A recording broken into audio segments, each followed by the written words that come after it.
Warahmatullahi wabarakatuh. Perkenalkan, nama saya Bujang Sapududi sebagai mahasiswa PPG Daljab 1 dari LPTK UIN Syarif Hidayatullah Jakarta. Kebetulan pada kesempatan kali ini saya akan menampilkan proses pembelajaran mata pelajaran SKI kelas 10. Mudah-mudahan diberikan kelancaran dan pemahaman kepada siswa yang saya ajarkan. Waalaikumsalam warahmatullahi wabarakatuh. Assalamualaikum warahmatullahi wabarakatuh. Waalaikumsalam warahmatullahi wabarakatuh. Sebelum belajar seperti biasa kita berdoa bersama dulu. Berdoa dalam hati masing-masing. Doa mulai. Bismillahirrahmanirrahim. Apa doa ini? Ya, Fatihah aja bareng bersamanya. Alhamdulillahirabbil alamin arrahmanir maliki yaumiddin iyyaka na'budu wa iyyaka nasta'in ihdinas siratal mustaqim siratal ladzina an'amta 'alaihim ghairil maghdubi. Pada kesempatan kali ini melanjutkan materi yang sebelumnya, pelajaran tentang sejarah kebudayaan Islam.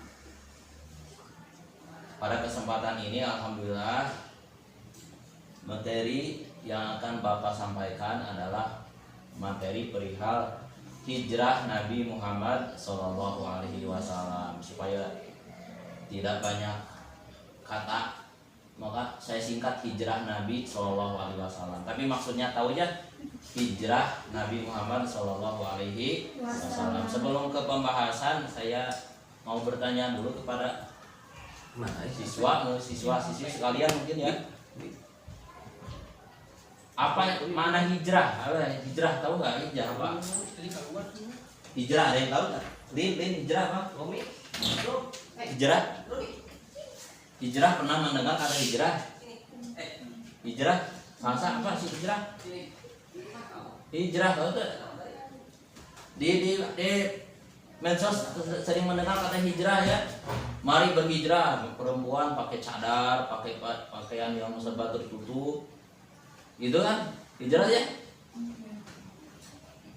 Tapi di sini hijrah itu bukan seperti itu. Maksudnya hijrah di sini adalah, pengertian hijrah di sini adalah Nabi SAW dulu itu berpindah tempat tinggal, sekalipun berpindah itu apa, tempat dakwah beliau dari yang dulunya asalnya di Mekah berhijrah ke Madinah. Kenapa harus hijrah? Di sini saya paparkan, nanti di depan ada 3 poin yang mesti kita pahami mengenai hal-hal terkait dengan hijrah. Yang pertama, latar belakang hijrah. Yang kedua, prosesnya. Yang ketiga, hikmahnya. Ya, latar belakang hijrah. Jadi hijrah itu adalah apa artinya? Nabi berpindah dari Mekah ke Madinah. Awas jangan tertukar dengan Mi'raj. Kalau Isra Mi'raj itu apa? Nabi mengadakan perjalanan, diperjalankan oleh Allah Subhanahu wa taala dari Masjidil Haram ke Masjidil Aqsa. Kalau hijrah mah setelah Isra Mi'raj. Nabi atas wahyu dari Allah ya, wahyu dari Allah Subhanahu wa taala diperintahkan untuk hijrah dari Mekah ke Madinah. Alasannya kenapa mesti hijrah? Di sini saya paparkan. Satu, ada latar belakang hijrah. Kenapa Nabi Muhammad SAW mesti hijrah dari Mekah ke Madinah? Alasan yang pertama adalah tekanan dan penindasan selama Nabi Muhammad SAW dakwah di Mekah. Di sini ada paparan singkatnya, dalam menjalankan dakwah hanya sedikit orang yang dapat mengenal Islam. Hal ini dilatar belakangi karena kaum Quraisy pada waktu itu sangat berpegang teguh pada tradisi dan agama yang mereka dan nenek moyang mereka anut. terlebih ada kekhawatiran ada penurunan ekonomi apabila umat Islam yang dibawa oleh umat Islam atau agama Islam yang dibawa oleh Nabi Shallallahu Alaihi Wasallam berkembang di Mekah. Jadi terus mungkin kita tahu ya, ketika awal dakwah Nabi Muhammad SAW hanya segelintir orang yang masuk Islam. Pernah mendengar kata as-sabiqul awalun? Pernah? Orang yang pertama masuk Islam. Nah, nadom masih ingat kalau di Sunda itu ada nadom sejarah Nabi. Salah masih sok ngaos. Anu iman pangheulana, pernah Siti Khadijah garwana, Abu Bakar kaduana, sahabat nu pangmulyana gitu. Murang kali nu nonoman anu pangheulana iman, Sayyidina Ali pisan kana bisa derek misan, jeung ari jalma belian anu pangheulana iman, Sayyid Bilal kaleresan anu jadi tukang adan. Jadi dulu itu ketika awal mula Nabi Muhammad SAW, yang iman itu hanya segelintir orang, hanya orang-orang terdekatnya saja. Yang pertama tentu adalah Siti, isinya sendiri yaitu Siti Khadijah. Bahkan pas ketika awal Nabi diangkat menjadi Rasul, Siti Khadijah orang yang pertama kali iman bahwa Nabi Muhammad adalah seorang Rasul. Kemudian diikuti oleh sahabat-sahabat dekat yang lainnya. Walaupun tidak semua orang yang dekat dengan Nabi itu masuk Islam. Contohnya siapa? Abu pamannya Nabi sendiri, Abu Talib. Abu Talib tidak masuk Islam. Bahkan hingga meninggalnya pun tidak masuk Islam. Padahal kurang dekat gimana coba Abu Talib dengan Sayyidina, dengan Nabi Muhammad. Mujizatnya dia pasti mengetahui. Tapi ya gimana lagi, karena takdir Allah menentukan bahwa Abu Talib tidak masuk Islam, ya tidak masuk Islam. Walaupun hatinya mengakui, tapi dia tidak masuk Islam karena tidak mengikrarkan dua kalimat syahadat. Bahkan Allah itu usulan Nabi kepada Allah Subhanahu wa taala supaya bisa mengislamkan siapa? Pamannya Abi Thalib. Tapi dijawab oleh Allah Subhanahu wa taala, innaka la tahdi man ahbabta walakinallahu yahdi may yasha. Kamu Muhammad tidak akan memberikan petunjuk kepada orang yang kamu cintai, yaitu Abu Thalib. Walakinallahu yahdi may yasha, akan tetapi Allah yang mengersakan, yang menentukan orang itu mendapat petunjuk, gitu ya. Hingga meninggalnya pun tidak masuk tapi tetap karena kasih sayangnya Rasulullah meminta kepada Allah supaya diringankan Abu Thalib itu dalam nerakanya. Nah, diringankanlah siksanya, yaitu dengan gimana? Abu Thalib itu dikasih sandal dari neraka jahanam, kemudian sandalnya itu dipakai oleh Abu Thalib hingga meleleh sampai ke otak-otaknya Abu Thalib. Itu paling ringan neraka ya. Mudah-mudahan dia dijauhkan dari api neraka, amin ya gitu. Jadi selama 13 tahun kurang lebih itu Kanjeng Nabi SAW dapat dakwah itu di Mekah itu tidak mendapatkan pengikut yang banyak, bahkan sebaliknya mendapatkan perlawanan, penolakan dan penindasan, bahkan penganiayaan gitu ya. Pernah ada ancaman suatu hari Nabi SAW akan dibunuh, tapi gagal. Nabi gagal dibunuh, kemudian menyerang kepada pengikutnya karena mengalami berbagai macam penderitaan. Bahkan Kanjeng Nabi itu pernah diasingkan dalam suatu kota, suatu daerah namanya Syikli ya. Selama kurang lebih 3 bulan Nabi itu tidak mendapatkan suplai makanan, sehingga memakan daun-daun yang ada di sana. Saking keringnya dakwah pada waktu itu, makan pun susah. Nabi mau ibadah aja susah. Makanya ketika awal dakwah itu Nabi SAW tidak mengajarkan tentang ibadah, tapi hanya mengajarkan seputar keimanan dan ketauhidan, kecuali salat. Salat mah sudah ada sejak zaman itu.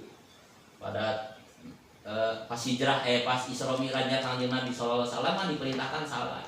Cuman salatnya pada waktu itu tidak dilaksanakan dengan terang-terang, hanya sembunyi-sembunyi, sulumputan. Karena kalau terang-terangan ya ada penindasan dari kafir Quraisy tadi, ya. Maka diperintahkanlah Kanjeng Nabi sallallahu alaihi wasallam untuk berhijrah. Lamun cek Sunda mah tong di dieu wae atuh cenah, di dieu mah hararese. Pinah ya, ulah di dinya wae atuh kitu. Pinah ya. Hijrahlah. Kemana hijrahnya? Yaitu ke Madinah. Ya. Hijrahnya ini yang kedua, latar belakangnya itu atas perintah Allah Subhanahu wa Ta'ala. Ini ada ayatnya ya. Kelihatan nggak ayatnya? Kelihatan? Kelihatan nggak? Saya perbesar ya. Coba ayatnya itu surat At-Taubah ayat 40. Walaupun ayat ini sebenarnya bukan menceritakan tentang perintah hijrah, tapi menceritakan tentang keadaan Rasulullah SAW ketika masa hijrah. A'udzubillahi minasyaitonirrajim. Bismillahirrahmanirrahim. Illa tansuruhu faqad nasarahullahu id akhrajahul ladzina kafaru saniyal isnaini id huma fil ghar id yaqulu li sahibihi la tahzan innallaha ma'ana. Ya, yang jadi garis bawah itu. Kalau kita pengen mendapatkan ketenangan, yakinkanlah bahwa la tahzan innallaha ma'ana. Jangan sedih, bahwa sungguhnya Allah berserta kita. Itu yang diucapkan Rasulullah SAW ketika di rumah Firgor, ketika mereka berdua ya. Berdua itu siapa? Nabi Muhammad SAW ditemani dengan orang terdekatnya, yaitu Abu Bakar. Ketika dalam gua itu Abu Bakar itu mengetahui bahwa musuh itu telah datang. Musuh itu akan mengetahui tempat persembunyiannya. Tapi atas kekuatan dari Allah, faqad nasarahullahu id akhrajahul ladzina kafaru, maka Allah menolongnya itu Kanjeng Nabi yang ditolong oleh Allah Subhanahu wa Ta'ala. Ditolong dengan apa? Dengan fa'anzalallahu sakinatahu, maka Allah menurunkan ketenangan kepada Nabi SAW. Wa ayyadahu bijunudin lam tarauha, dan Allah menguatkan kepada Nabi itu dengan tentara yang tidak bisa terlihat. Jadi ada tentara yang dia terlihat, pertolongan Allah maksudnya. Apa tentaranya? Ketika akan diketahui Nabi SAW di dalam gua, kafir Quraisy akan menghampiri gua Sur namanya ya. Tapi Allah menurunkan tentaranya. Tentara Allah itu bukan manusia saja, tapi hewan. Yang diturunkanlah pada waktu itu burung anu cek bahasa urang sama modal ya, mengeluarkan kotoran di pintu gua. Pertama itu. Yang kedua ada laba-laba, lancah, nyayangan, tahu? Naon lancah itu mengeluarkan jaringnya.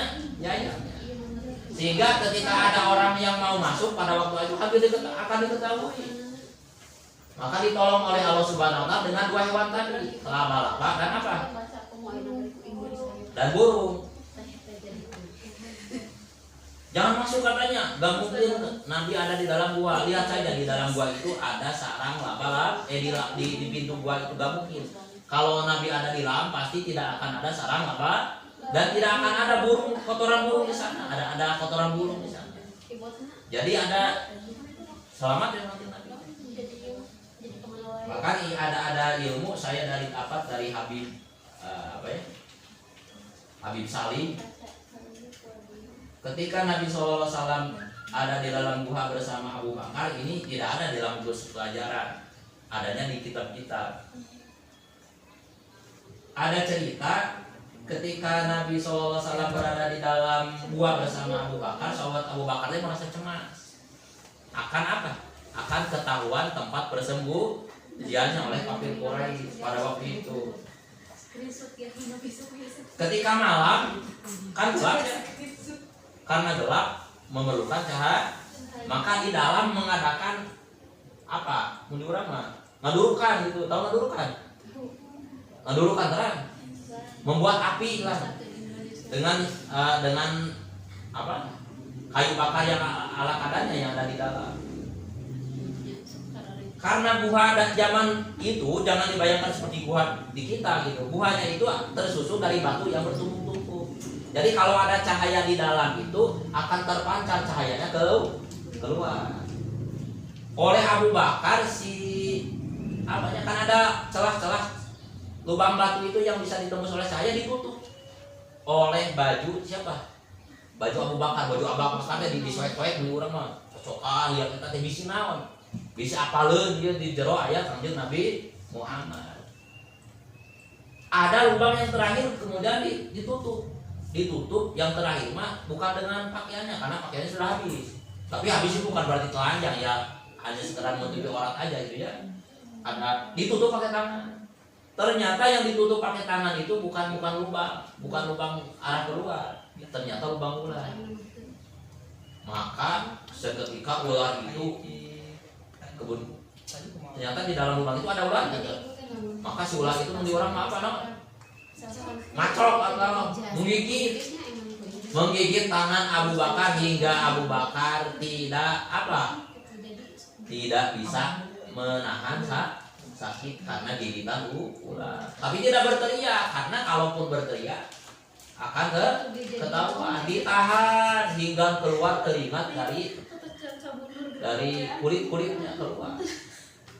Nabi SAW pada waktu itu tertidur, tapi menyadari Abu Bakar ternyata telah dalam keadaan cemas. Ditanya, Abu Bakar kenapa engkau diulang gitunya? Kunaon?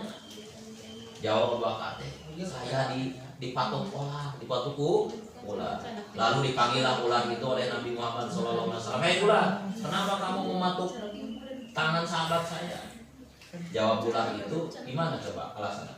Karena ular tangan Abu Bakar telah menghalangi pandanganku ingin melihat keelokan wajahmu.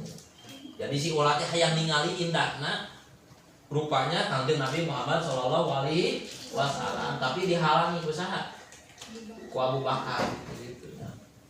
Itu kan diantara mujizatnya Kanjeng Nabi Muhammad SAW bisa berbicara dengan hewan. Jadi bukan Nabi Sulaiman aja, Nabi Muhammad bisa. Ada dulu ya. Jadi gitu ya. Tadi mana teteh? Jadi perintah Allah Subhanahu wa Ta'ala. Jadi Nabi Muhammad SAW itu hijrah itu karena pertama ada penindasan, yang kedua ada perintah dari Allah Subhanahu wa Ta'ala. Bahkan sahabat yang lainnya mah oleh Nabi disuruh hijrah dulu menuju Nabi, nanti hijrahnya bersama dengan Nabi Abu Bakar. Nah ini yang ketiga ya. Ada dukungan dari penduduk Yasrib di Madinah. Jadi pada musim haji sekelompok penduduk Yasrib itu dulunya itu nama kota Madinah. Jadi Madinah itu dulu nama kotanya Yasrib. Di Yasrib itu ada dua kelompok yang senantiasa berseteru, yaitu Aus dan Khazraj. Karena mendengar tentang kehebatan Nabi Muhammad SAW, mereka datang ke Mekah. Bahkan langsung beriman kepada Nabi SAW, mengadakan baiat. Baiatnya itu terjadi dua kali, ada bait Aqobah pertama dan bait Aqobah kedua. Bait Aqobah pertama itu terdiri dari 12 orang, bait Aqobah kedua lebih banyak dan mencakupi janji untuk memberikan perlindungan kepada Nabi Muhammad SAW. Jadi isi baiatnya apa? Pertama, mereka itu berjanji tidak akan menyekutukan Allah, mual musyrik. Kedua, mual mencuri, mual mabok, mual berbuat jin, mual melanggar aturan yang diberikan oleh Nabi SAW. Jadi sumpah setia mereka itu. Sumpah setia akan senantiasa mengikuti Nabi SAW. Lalu cek bahasa kita mah, ya Rasulullah, engkau saya aku di di mana? Tong di dia wae, tong di Mekah wae. Kurang alih wae ka mana? Ka Madinah sabab di Madinah mah insyaallah akan disambut dengan baik karena orang Madinah sendiri sebagian sudah banyak yang membentuk agama Islam gitu. Jadi pada baiat kedua itu dibujuk Nabi itu SAW untuk apa? Untuk hijrah ke Madinah. Sedangkan pada baiat pertama yang 12 orang itu masuk Islam. Nah, yang 12 orang itu kan kembali ke Madinah. Nah, di Madinah itu menyebarkan agama Islam. Ya. Penduduk Yazid siap menerima dan melindungi Nabi SAW serta kaum muslimin. Mereka kelak dikenal sebagai kaum Ansor. Ya, Ansor. Maka di Panom itu ada Ansor ya, diambil dari sini. Tapawul. Ya, jadi yang ketiga karena ada ajakan dari penduduk Madinah. Entos we mun urang mah pindah ka tong di Mekah bae ka Madinah. Yang keempat latar belakang Nabi SAW menyelamatkan strategi menyelamatkan dakwah. Jadi lamun cek di lempeng mah di Mekah mah hese sarare di Mekah mah susah mendapatkan pengikut. Di Madinah mah insya Allah akan banyak pengikut. Maka secara teori ekonomi yang pasti Kanjeng Nabi pindah ke mana? Ke Madinah. Teori ekonomi atau strategi politik pasti gitu ya. Lamun diurang hararese dibatul gampang. Paling kene pindah ke lebih gampang gitunya. Itunya latar belakangnya teh. Terus latar belakangnya tahu ya tadi tulis paham ya. Jadi pertama adalah karena ada apa? Karena ada apa latar belakangnya? Salsa? Latar belakangnya tadi apa? Ada tekanan dan penindasan dari penduduk Mekah. Yang kedua karena ada perintah Allah. Yang ketiga ada dukungan dari masyarakat tadi. Yang keempat strategi untuk menyelamatkan dakwah Islam Shallallahu Alaihi Wasallam. Bahkan setelah hijrah itu nama surat yang turun itu ganti nama. Namanya itu jadi surat apa?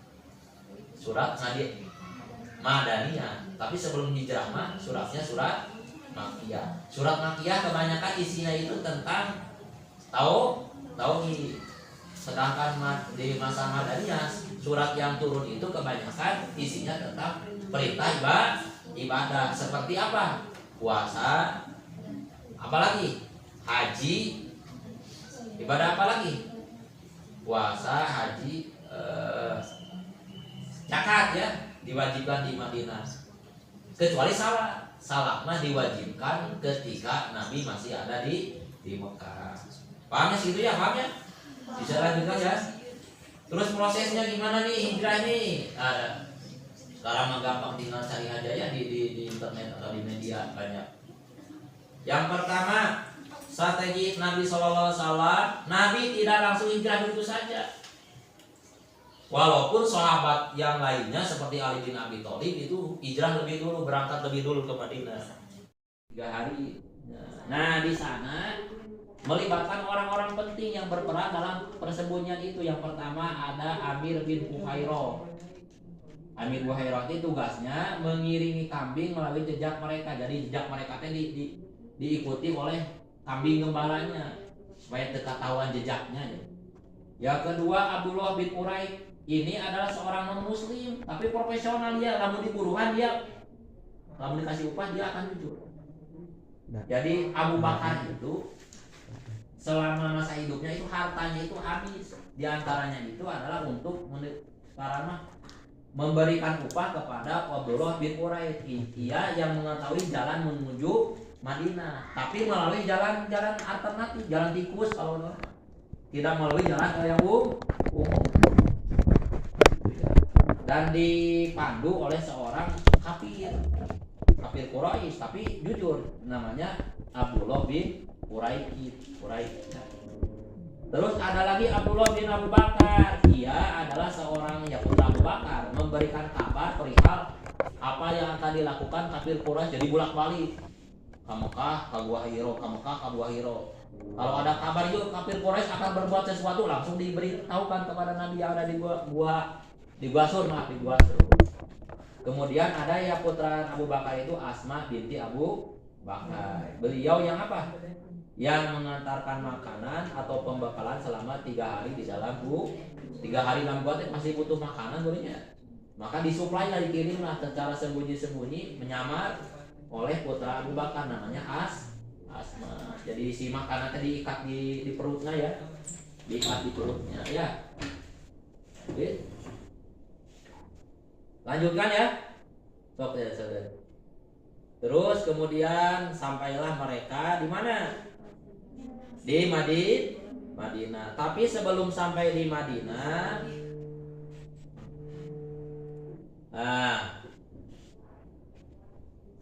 tuh Nabi memilih rute yang tidak biasa ya, tadi tuh dijelaskan ya. Mereka itu tiba dulu di daerah yang namanya Kuba. Nah di Kuba ini adalah mulai orang hampir mendekati Madinah, ada daerah namanya Kuba. Nah di Kuba ini Nabi menginap selama 4 hari dan bertemu kembali dengan sahabat-sahabat yang dulu telah pertama angkat berhijrah ya. Bertemu kembali dengan Ali bin Abi Thalib anu hijrah pangangkat lebih dulu itu, bertemu kembali dengan mereka. Dan di sana beliau membangun masjidnya itu namanya Masjid Quba. Kemudian lanjut berjalan hingga sampai ke Madinahnya. Sampai di Madinah lalu disambut dengan apa? Dengan girang gembira, bahkan dengan nyanyian disambut. Tola al-badru terang ya, apa ini? Tola al-badru alaina min saniyatil wada. Itu tola al-badru telah datang kepada kita. Alaina. Badrun itu apa? Badrun bulannya. Telah datang bulan kepada kita. Maksudnya bukan bulan bulan yang seperti kita lihat, tapi bulan itu diibaratkan Nabi seperti bulan itu. Tola al-badru alaina min saniyatil wada gitu. Apa artinya ya? Nanti cari lagi. Nah itu ya, hijrah ya. Terus ya, ini hikmahnya hijrah. Jadi sejarah lengkapnya mah nanti bisa cari ya. Hikmahnya apa hijrah nih? Hijrah adalah titik balik kemenangan Islam.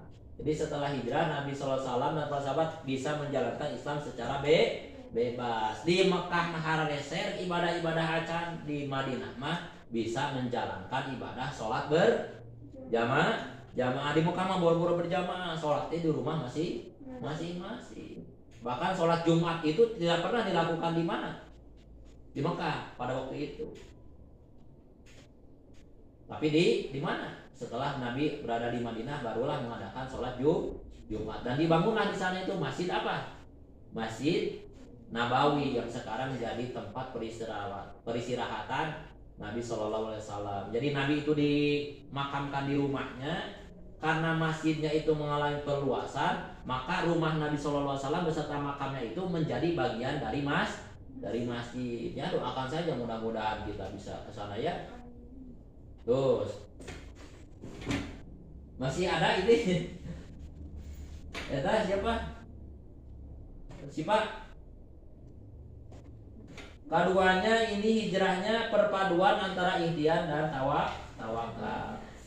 Ya ikhtiar itu ikhtiar Nabi SAW tadi ya, mengadakan strategi hijrah itu dengan dibuat semacam-macamnya. Tawakal dipasrahkan segala urusan itu kepada Allah Subhanahu wa Ta'ala. Jadi ikhtiar bari dibarengi dengan tawakal. Jadi kalau kita pengen lulus ujian gimana caranya? Harus rajin belajar, rajin menghafal pelajaran ya. Rajin ke sekolah bari dibarengi dengan tawakal. Gitu. Ketiganya adalah niat dengan keteguhan dan kesabaran. Jadi ujung-ujungnya segala rupanya memerlukan proses. Yang keempat adalah ukhuwah dan solidaritas. Ukhuwah itu adalah persaudaraan, karena setelah Isra dan Mi'raj itu kaum Ansor dan Muhajirin. Ansor itu orang penduduk setempat, sedangkan Muhajirin itu adalah orang yang ikut hijrah bersama Nabi SAW dari mana?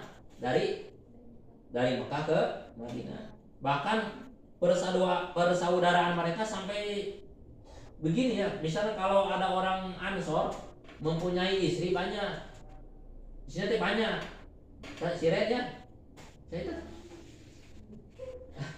istrinya teh banyak. Ketika datang kaum muhajirin, maka isinya itu dibagi. Maksud dibagi itu tidak diberikan begitu saja, diceraikan dulu lalu dinikahi oleh kaum muhajirin. Jadi gitunya. Kalau punya rumah nih, rumahnya dipengal. Sebagian untuk yang punya rumah, sebagian lagi untuk kaum muhajirin, menguat persaudaraan umat Islam ya. Kita juga gitu sama ya. Nah, ini refreshing ini video aja ya sebentar ya. Mana ya? Ada nih video hijrahnya nih. Apabila Bapak kurang jelas, ada yang paling pondok ya? Hijrah Nabi.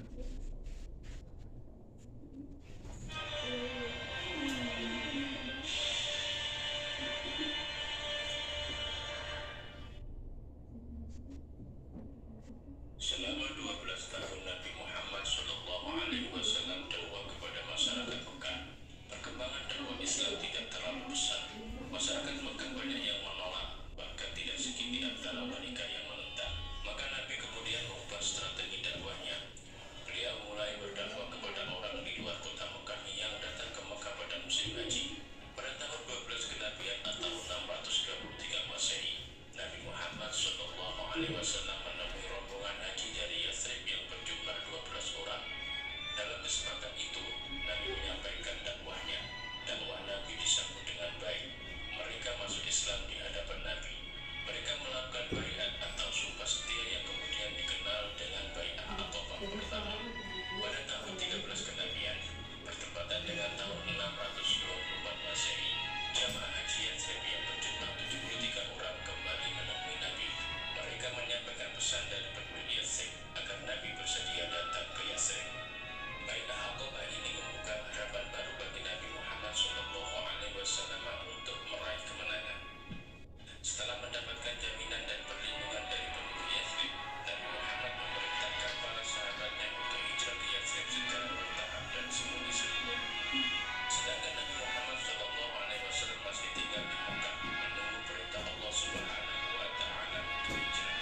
Pada awalnya, tokoh-tokoh kafir Quraisy membiarkan umat Islam melakukan hijrah ke Madinah, tetapi kemudian mereka khawatir umat Islam bertambah banyak di Madinah dan bisa mengancam mereka. Maka kemudian mereka memutuskan untuk membunuh Nabi Muhammad yang saat itu ada di Mekah. Mereka memilih al-Gujub perwakilan dari suku-suku dan keluarga agar tidak bisa dituntut. Pada saat itulah Allah memerintahkan Nabi untuk keluar dari rumah mendahului para al-Gujub. Nabi memerintahkan para al-Gujub. Nabi memerintahkan Ali bin Abi Thalib tidur di ranjang Nabi. Maka ketika para al-Gujub tersebut menyerbu rumah Nabi, mereka tidak menjumpai Nabi. Mereka hanya menemukan Ali bin Abi Thalib yang tidur di tempat tidur Nabi. Mengetahui Nabi Muhammad SAW lolos dari upaya pembunuhan, tokoh kafir Quraisy mengadakan sayembara. Barang siapa yang berhasil menangkap Nabi maka akan diberikan hadiah 100 ekor unta. Untuk mengelabui kafir Quraisy, Nabi dan Abu Bakar pergi ke arah selatan, tidak menuju Madinah dan Nabi bersama Abu Bakar menetap di Quraisy selama 3 hari. Selama di Quraisy, Nabi Muhammad SAW merencanakan secara matang-matang rencana perjalanan hijrahnya.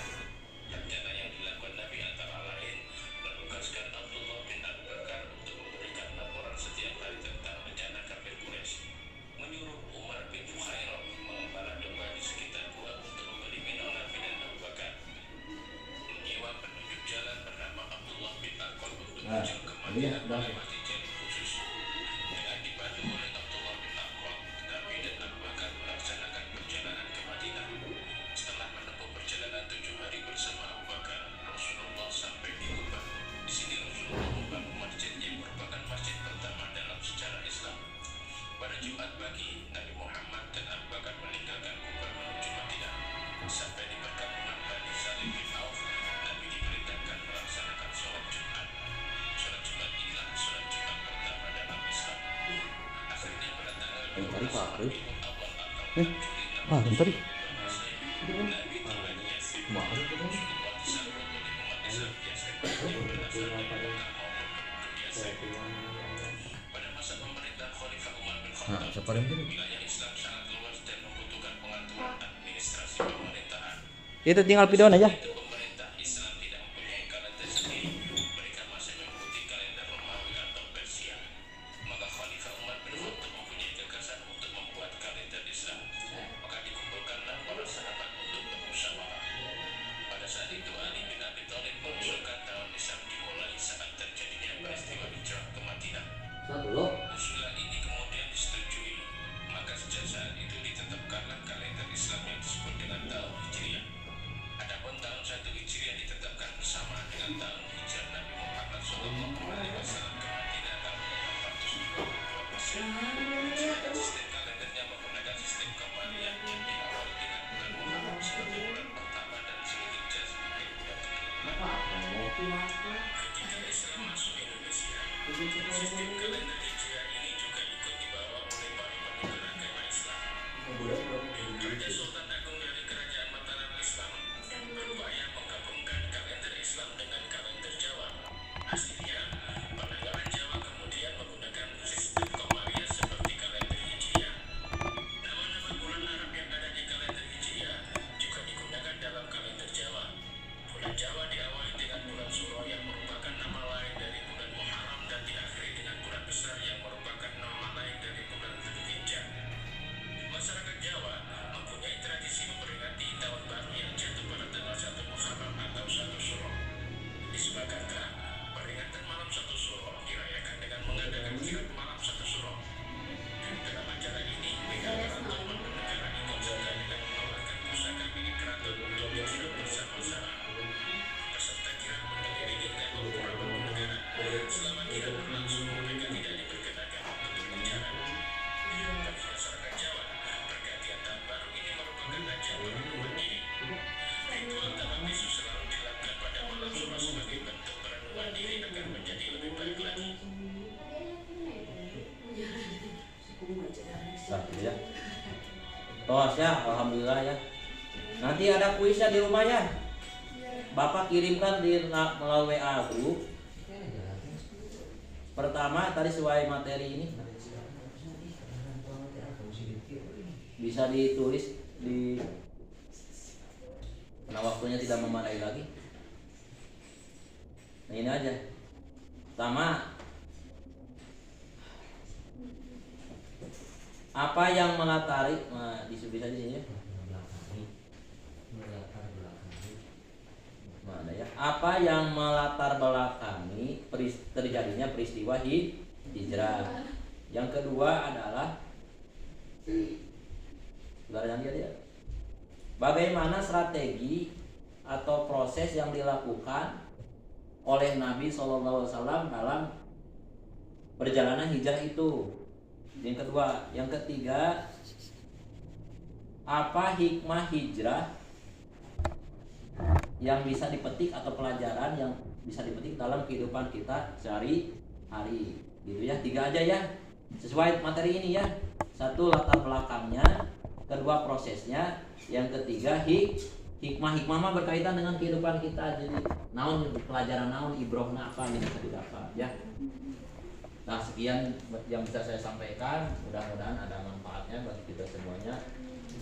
Saya akhiri dengan salam, assalamualaikum warahmatullahi wabarakatuh. Bentar ya. Yang tidak hadir siapa? Ada yang hadir? Tidak hadir kan? Laki-laki tidak hadir. Ibunya alhamdulillah. Waktunya singkat sih.